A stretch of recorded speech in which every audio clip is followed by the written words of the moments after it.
And we are live. Welcome back to another episode of the Wet Podcast, also known as What's Emmanuel Thinking.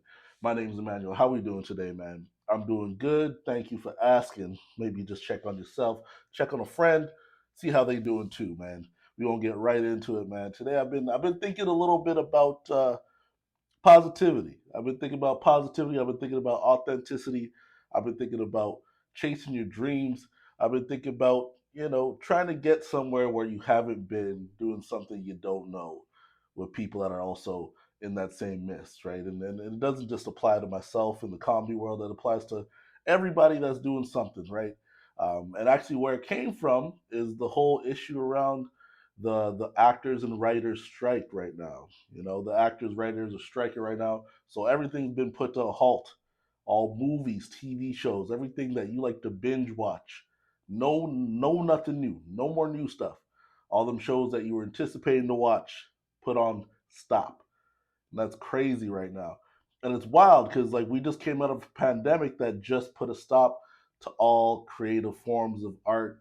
I guess in the larger capacity, right? So it's just one of those times where you got to sit back and think about what you're gonna do with this free time, right? I'm like on the bottom tier of what we call entertainment industry, right? I'm a comedian that's trying his hardest to get recognition and working on the daily, just trying to get better and better, build up to a household name one day. That's the end goal, right? Versus some of these actors that are going through it pretty tough right now. Their bread and butter is made on that movie screen, and it's been shut down over debates around executives deciding how much they're worth, right? And I think it's important to always remember a quote that I heard from the mighty Most Def about art, and he said, "Art is a thing that you don't realize you need until you need it." You know what I mean? It's one of those things that you don't think about until it comes up, right? You don't really appreciate it until it's in your face, or you need something. You know what I mean? A lot of times people will neglect it. People don't realize that a lot of the moments tied to your life are tied to something as simple as music, or sometimes it's a movie, or sometimes it's a joke, it's some sort of creative outlet that someone else produced that you've now tied to yourself, right? That's one thing that some people forget often, and I believe that at a time like this where it's there's always a struggle, there's always that struggle between commerce and creativity, right? Where people are trying to monetize something that someone else has created, right?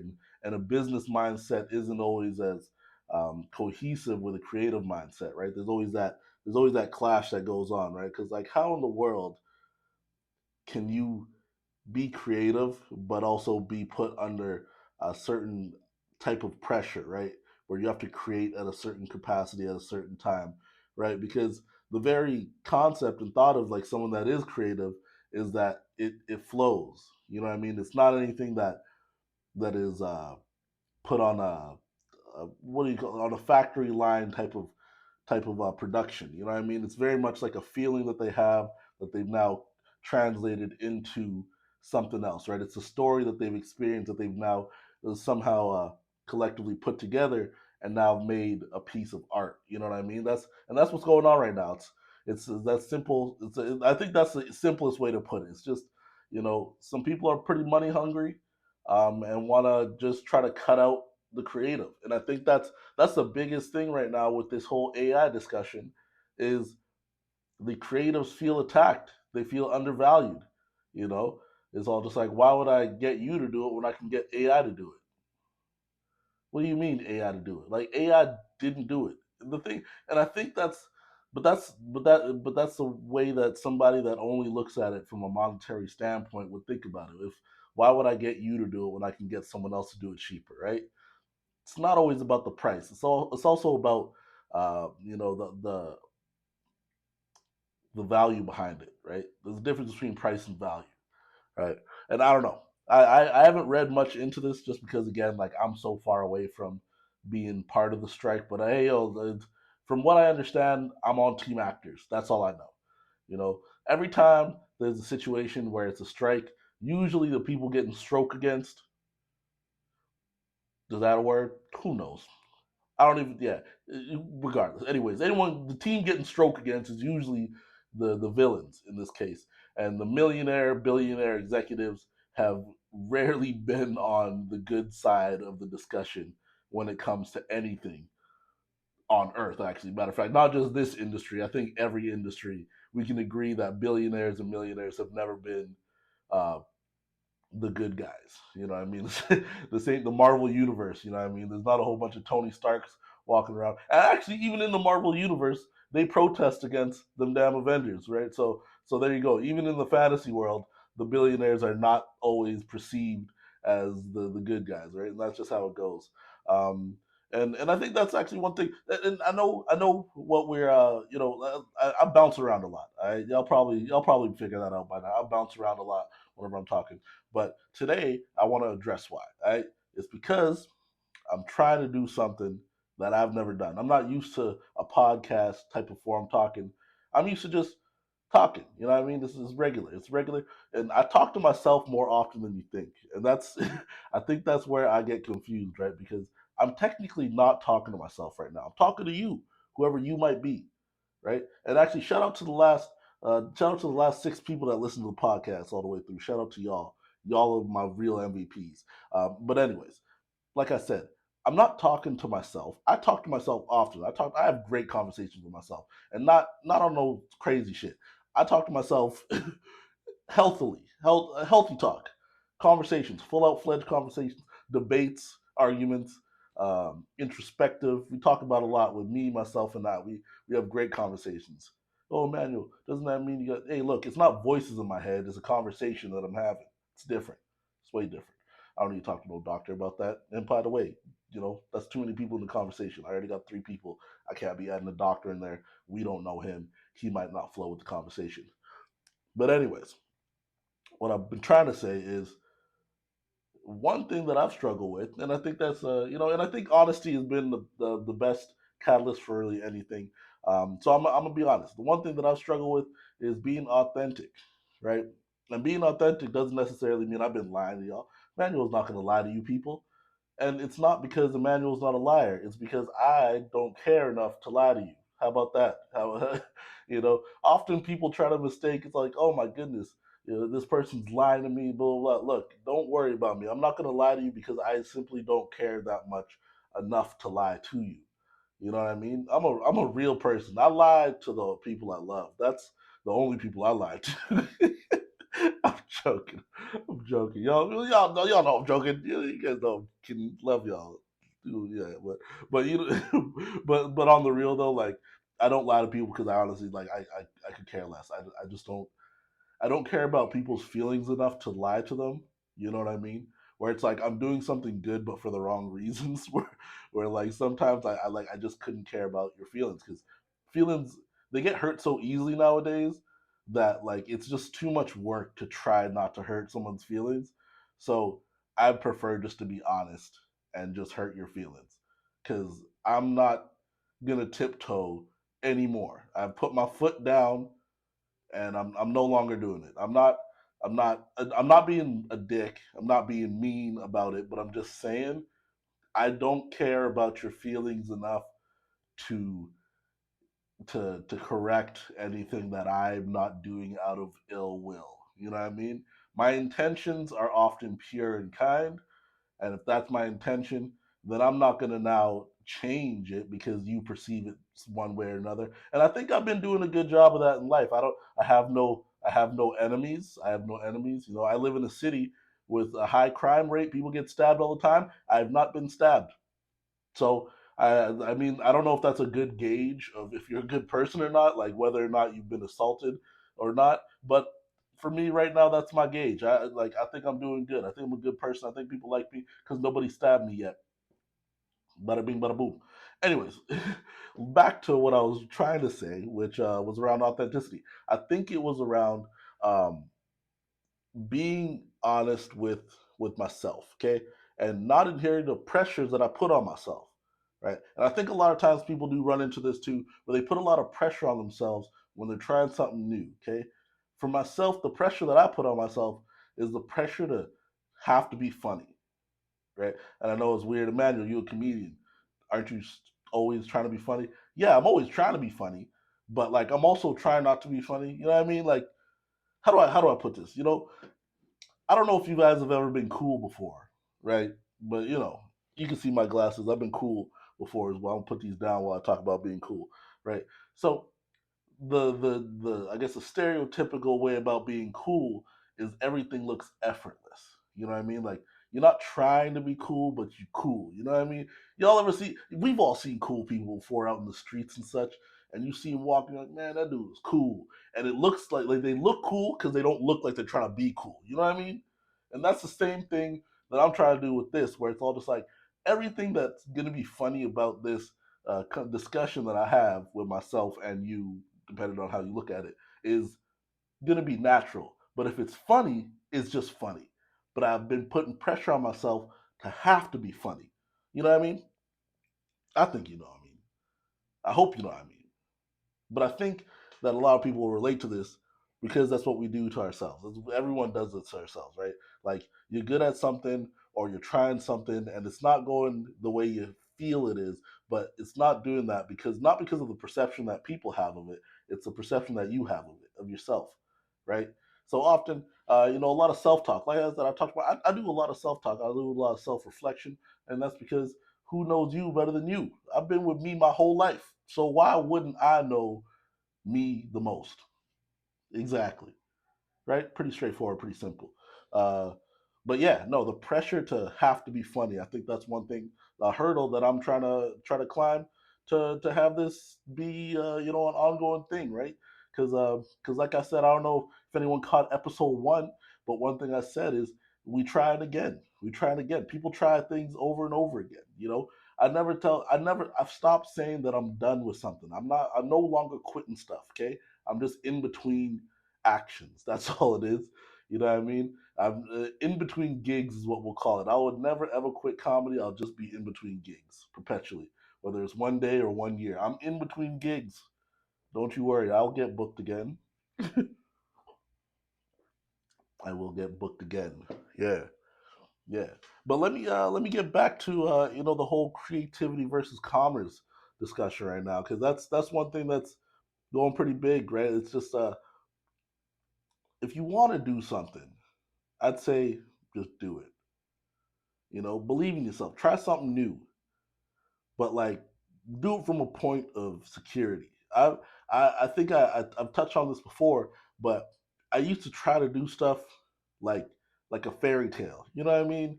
You know the fairy tales where like everything goes for broke. You know what I mean? Like that's old school thinking. I'm in a place right now where I'm trying to chase everything that I want from a point of security, right? Right. It really depends on the day or the week. Right now, some days are more secure than others, but like at the end of the day, we'll cross them bridges when we get to them. But like from a point of security, that's how you're supposed to chase your dreams. And like talking to a good friend of mine about chasing and achieving stuff, um, was actually a real good. Actually, I'll give the homie a shout out, man. Anthony, man, Anthony, we had a good conversation a couple months back. Actually, he just came into some goodwill, some great things happening for him in his life, some big changes. Shout out to Anthony, man. Shout out, congratulations on the new gig right out here in the music industry, making moves. Yeah, but we had a discussion because both of our parents came from Africa, right? They came from hard times, and they came to this country um, with not a lot. With not a lot, and I know a lot of. I'm friends with a lot of Africans, as you could probably guess. You could probably guess that, and like the story is often the same. Whether they came here as immigrants, or whether they came here as refugees. Regardless, they came here with not a whole lot. They had some children. They had responsibilities to do right away. They had stuff to do right away. You know what I mean? There was no time to chill. There was no time to sit and think about what you wanted to do.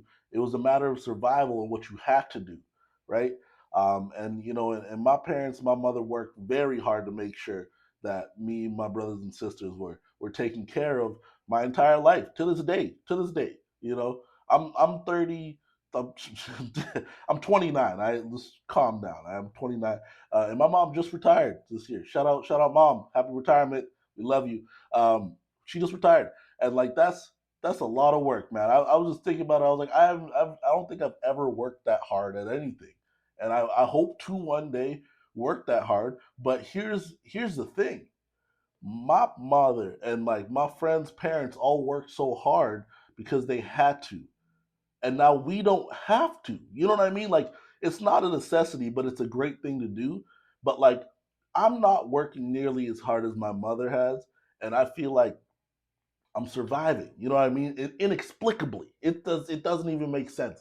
You know, I remember a time in my life when I was like, "Oh man, Emmanuel's gonna be broke forever." You know what I mean? And now I'm like, "Oh man, I'm gonna just be broke for a couple more years." You know what I mean? And eventually, I'm gonna be like, "I'll be broke for a week and a half," and then that'll be my life because I don't think I'm gonna get past. I don't think anyone gets past that shit. But like, back to the point at hand is our parents worked so hard, and this is the discussion that we had. Our parents came here and worked so hard and didn't have the opportunity to chase their dreams, whatever that might be. And it's so weird for you to consider. I don't know what your life path has been. Maybe you're in a home where your parents actually had a chance to chase and achieve their dreams, right? Whatever that may have been.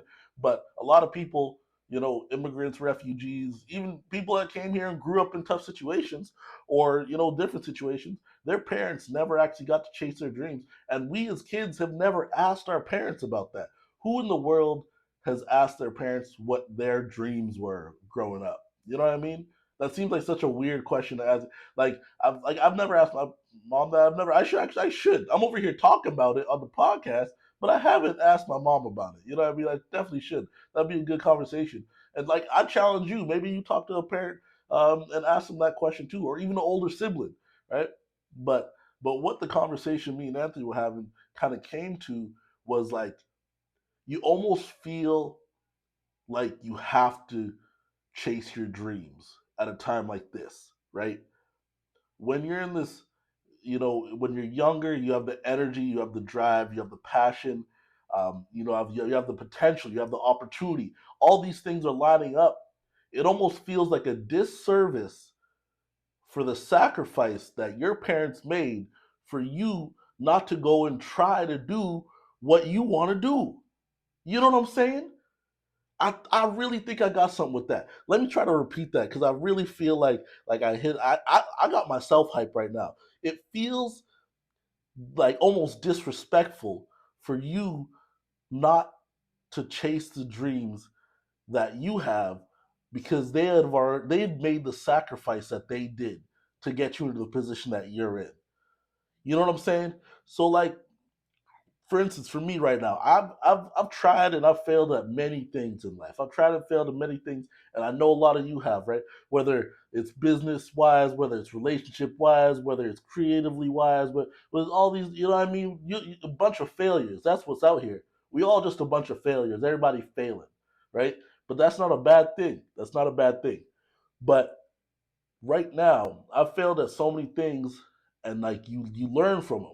One thing that I've learned in working, doing comedy is like the one thing that I failed at before, and the reason why I failed at those things will not be the reason I fail at this next thing. You know what I mean?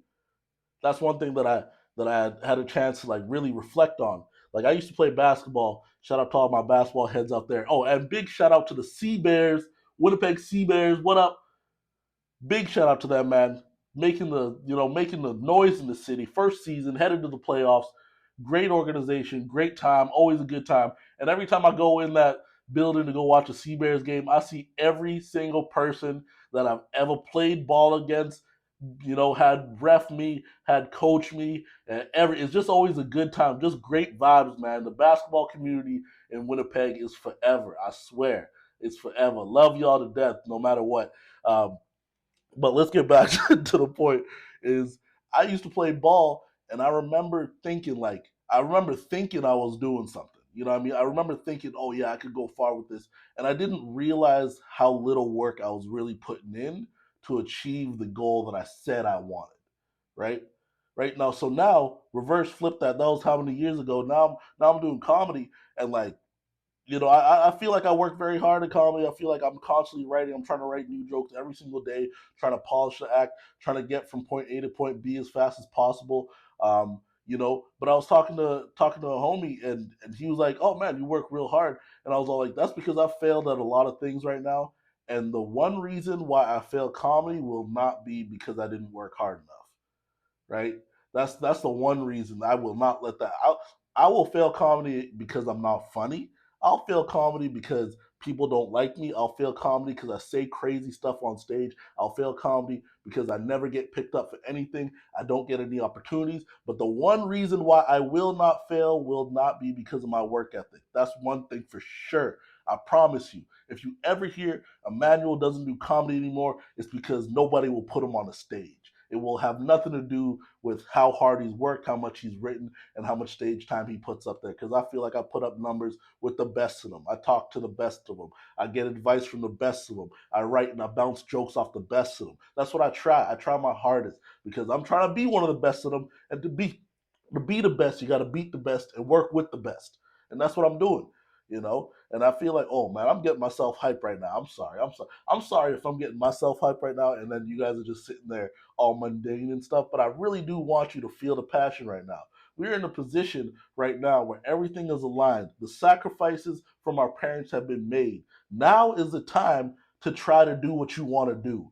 It's disrespectful. It is insulting at this point for you not to achieve what you want to do. You got to be successful, and you want, like, sacrifices have been made. The checks have been cleared. They're waiting on you. They're waiting on you.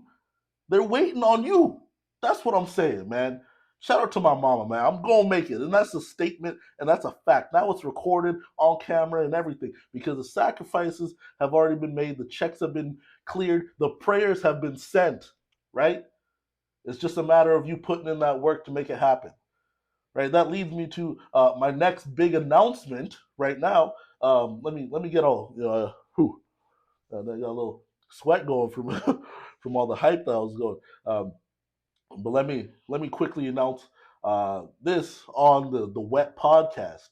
Emmanuel Lomereau will be doing his first ever headlining set at Rumors Comedy Club August 22nd. That's a Tuesday, folks. That is at the world famous Rumors Comedy Club. I'd like to thank Tyler. Give me a shout out there, man. Really, really been a huge support. With my comedy career and development over the past year and a bit now, a little longer since I've been working at the club, man. But he's given me an opportunity to headline the world famous Rumors Comedy Club. Yeah, so come check it out, man. Get the tickets, man. It's gonna be a good time. I'm trying to sell out. I know it's a Tuesday, but the show's early. Nice 7:45 show, and you get home by 9:30. You know what I mean? You get there, have a good time, and it's gonna be great. I'm trying to sell it out. For my first time, obviously that'd be huge, but that's the name of the game, right? We're gonna see how it goes, and it's so funny because people that know me but haven't seen me do comedy often ask me this question. They say, Emmanuel, and I say yes. They say, are you funny? And I say, that depends. Because that's the only honest answer to that question. It depends. I was funny last time. I don't know if I'm going to be funny next time. This honestly, I promise you, every single time. Like I'm very like I said, I work very hard. I write my material. I try to prepare for every show that I do. Some more than others, obviously. If someone saw my last bomb, but alas, like I said, it's important to understand that I don't know how that night's gonna go, so I can't make that promise. I can't see the future. Honestly, even if I could see the future, I don't think I would want to see the future. That's not fun. You know what I mean? Who wants to spoil a good movie like life? You know what I mean? That's crazy. Let's just live it. Yeah, man. But that's the big news, right? I think that's why I've been so hyped right now, and I think that's why I like really wanted to make a shift. So this is episode 4, but this is different than every episode I've done so far, man. I think this might be the trajectory that I'm gonna go because I feel the energy right now. I don't know if you feel the energy, but if you feel the energy, send this to somebody, man. Tell a friend to tell a friend. And again, like I said, um, it is really a game of development and self reflection and research, right? That's why, like I said, I chat with myself often. I talk to me, myself, and I. And we're a great team. So far, so good. We on 29. We on year 29, going into year 30. Greatest organization I've ever been a part of. You know what I mean? Uh, the Emmanuels. Yeah. But alas, yeah, we'll slide into we'll slide into this next little piece, man. Because like I said, I feel like I've really driven home the vibe for this. You know what I mean? And it's always weird. It's always funny too because I always talk about people trying to be inspiring and stuff like that. But like it always drives. It goes back to being genuine, right? Like I feel like I was getting real hyped and just kind of like hyping myself up, really. But like it comes from a genuine place, and I hope you felt that because there's people out there that are trying to inspire people, but not being from like not genuinely. You know what I mean?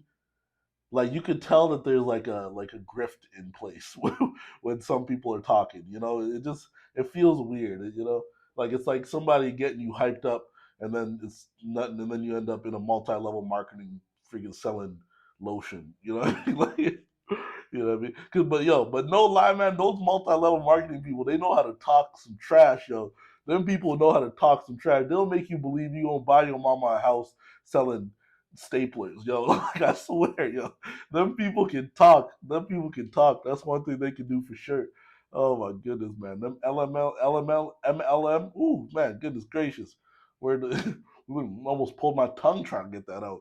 Them. Oh, this is not a pyramid scheme. Then why is it shaped like a pyramid then? You know, no, they could talk some trash though. Those people are truly inspiring. Those people are truly inspiring. And I'm not even gonna lie, I've been caught up in those. I think a lot of us have been caught up in them a lot more than we would like to admit. And I remember being in some of those, and you have to go up and you have to talk. And you haven't even made a sale. You ain't made $1. Matter of fact, you're a grand in the hole. But they're like, hey, Emmanuel, it's our Thursday meeting, and we need someone to go up there and really try to bring up some energy, you know. So I go up there, but I'm like, yo, but I haven't made a sale yet. No, it's okay. Talk about what you want to do. Talk about how you're gonna do it. Talk about your dream. Talk about your why. Oh my goodness. The craziest thing is, everyone's seen that famous TED talk by Simon Sinek where it talks about start with why. Bro, that is a red flag for me. If anybody starts out a business and they start talking to you about, hey, look, you need to find your why, bro, leave. I'm telling you this, leave, please do, because I've had a couple mentors, and some of that stuff. Look, if you're in a situation where someone's trying to convince you to have passion about it, you've already lost. You've already lost. If you're chasing a dream and someone's trying to ignite a fire under you to chase your dream, you're already lost. That's why it's a red flag. You be in those MLM meetings talking about remember your why. Why do you want to have this happen? They play that fairy ass music in the background, that inspirational ass music, and just talk some mad trash about that. When you remember your why, you remember why you started, and it's crazy that the word why starts with a W because that's what you're gonna do. You're gonna win. You're gonna get a W. And you know how you're gonna do that? Because you remembered your why. WHY.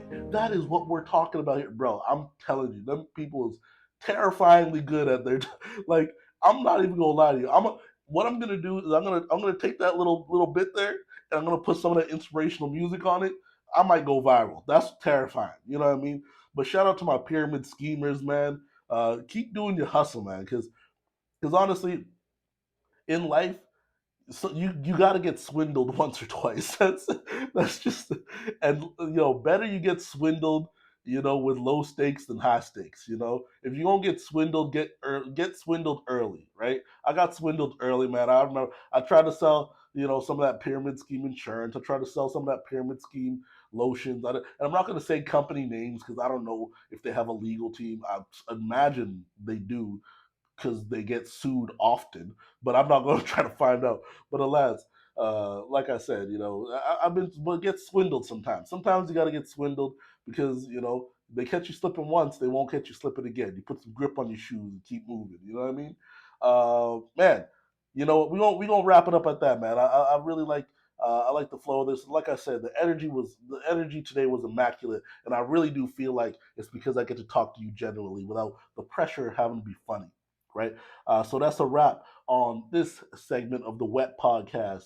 Tune in again for some more information on what Emmanuel's thinking. Thank y'all. Peace.